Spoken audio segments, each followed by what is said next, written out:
Hi, I'm Derek and this is the ForeGolf custom review of the TaylorMade P790 iron. Got some insight for you today on who this club is for. So if you're trying to figure out if it's for you, I've got some great insights into that. I've also got the swing speed range that best suits this type of club because it is a speed product and it is going to get you unbelievable distance, and also the shafts that are best suited to this as well. So let's talk about some of the tech that's in this P790 iron. First thing you're going to want to know, it's a cast head. So the whole head itself is cast, but it has a huge cavity in the back. We'll talk about it in a second. The face itself is forged and it's 1.75 millimeters thick. Mightn't sound important, but it is, because that face needs to flex and it also needs to feel soft, which it is. The other piece of tech then is the tungsten disc. There's a tungsten disc which is right in behind the toe side of the club, and it's put in there in order to balance the club and keep the MOI up, keep the forgiveness there on the off-center strikes. It also has the now famous TaylorMade slot technology. There's an insert here with a different material than inside to give the face and the head a little bit more give. Again, it's all built around the speed. Talking of speed, this is the big stuff. The screw point in the front here opens up and you can inject the speed foam into this club head. Speed foam is kind of a material that's soft and kind of gel-like. It's like the inside of a golf ball. It goes in soft and then hardens a little bit and spreads out right across the face. When it spreads across the face, it allows the forged thin face then to flex into it and creates this phenomenal ball speed, both from center hits and also on off center, because it's right across the face. The handiest way for us to demonstrate how good this is was, we're going to get a 770 head, so a normal forged head that doesn't have the speed foam in there. We're going to hit some balls on TrackMan. You guys also wanted some more TrackMan data, so that we're going to show you ball speeds, club head speeds, and smash factor. Look at the smash factor on the numbers and you'll see how good it is. I think the best way for us to start this off would be to show the difference in technologies is to use we'll use a P770, so just a normally forged head, and then we'll do some TrackMan data on the P790, would you think? Perfect, yeah, that sounds like a good plan. In terms of the forging, give us your feedback on the differences between the two.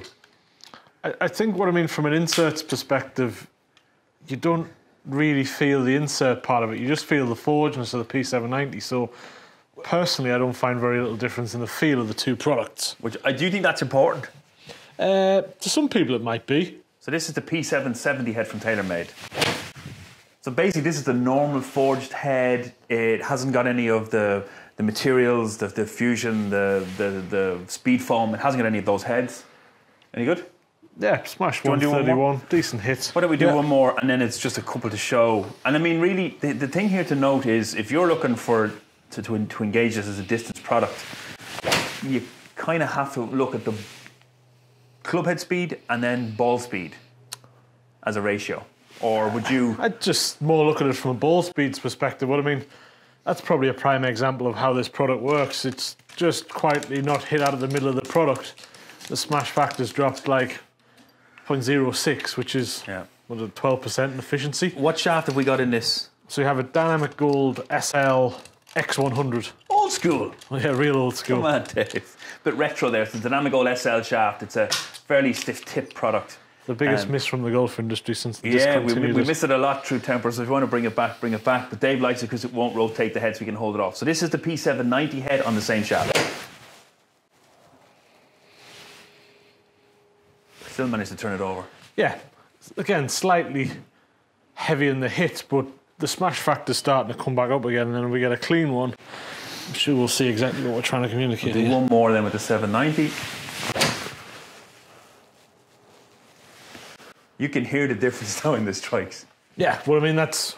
There you go, right there. So that jumped 5-6% or 0.06, 12, 13% and efficiency. There's what you're seeing in 135s. Exactly, and that's what you're seeing from a distance perspective. So look at the two distance, 142, 151. Yeah. And then the off-centre hit P790 at 161 and then 162. So I've mishit it in my distance control. Is pretty much exactly the same as what I hit it when I flushed it. In terms of smash factor, what are you seeing in terms of smash factor in gains from your fittings? So before and after, is it a 134 to 144? Is it 140? Is it 139? What I mean, I think you have to remember about this product is it's probably, as far as the industry is concerned now, we use the word distance a little bit too much, but it is the ultimate distance product that we have out right now. So In the slow people, you can tend to see a smash factor gain of maybe 1.25 to 1.35. Okay. And then the quick guys, it's not quite as much. Okay. You maybe 1.3 to 1.35, 1.37. Okay. That type of number. But so the TrackMan around that 135, 137 is what you're seeing. Exactly, yeah. In terms of gain, and that sort of speeds is where you're getting the most from. Absolutely. As one of our top performing clubs this year in fitting, it's fair to say this was probably up there and probably number one, maybe the top performing iron. You loved that it. we have here at ForeGolf. Yeah, absolutely. Everyone loved it. Everyone loved it. Yeah. I think it's important for us to give a. I mean, if we said it was the ultimate speed product, would that be fair from your perspective? I think there's products that kind of get up there product-wise. I don't know whether they're necessarily in this kind of price bracket though. Right. Which although is expensive, it kind of. But M4 is quick. M4 is quick, certainly. Rogue is quick from Callaway. But they both tend to work better with slightly lighter shafts at slightly lower speeds. Where this is kind of more that mid-speed player who really benefits from this type of product. Right, let's pull it in then. So in terms of fitting, give us your player profile that's been working with this. Who's been pulling this in and saying, oh, that's for me, let's get it in the bag? So you're right, but I mean, this is... We use distance a lot in what we describe here and what we've been doing. But the whole world is everything goes quicker. Everything's, yes, but everything is better. But I think this is the best blend of technology and materials that's available in golf right now. I'd go along with that. Right. Yeah, and this is running for another year, by the way, from TaylorMade's perspective. This is going to run up into the end of 2019. I think it's been such a successful run of that. Well, I mean, I'd be devastated if they took it away, to be honest. We have this argument all the time. The industry talks about forgiveness, and we would always say, but forgiving how?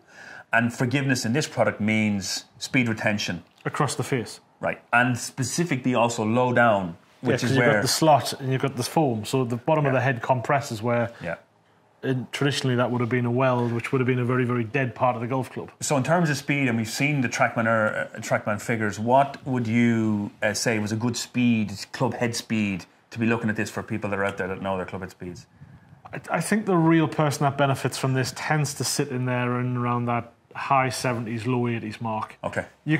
I can use it for off-centre hits, which is the other guy who really benefits from it.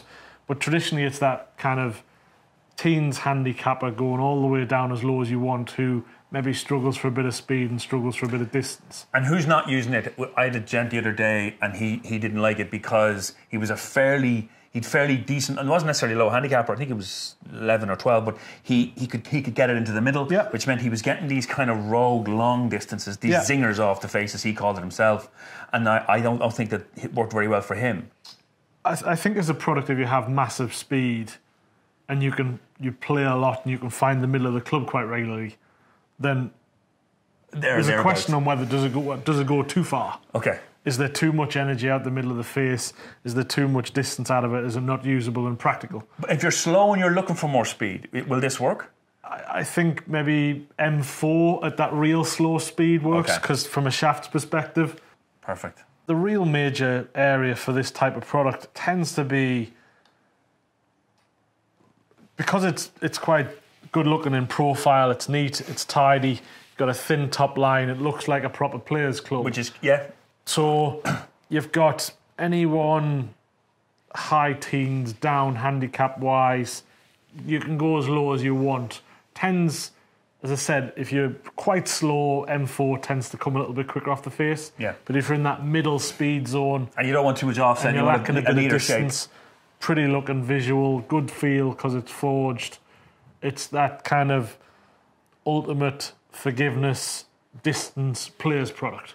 Brilliant. That's a really, really good point. The ultimate players forgiveness, player look club. Yeah. All right.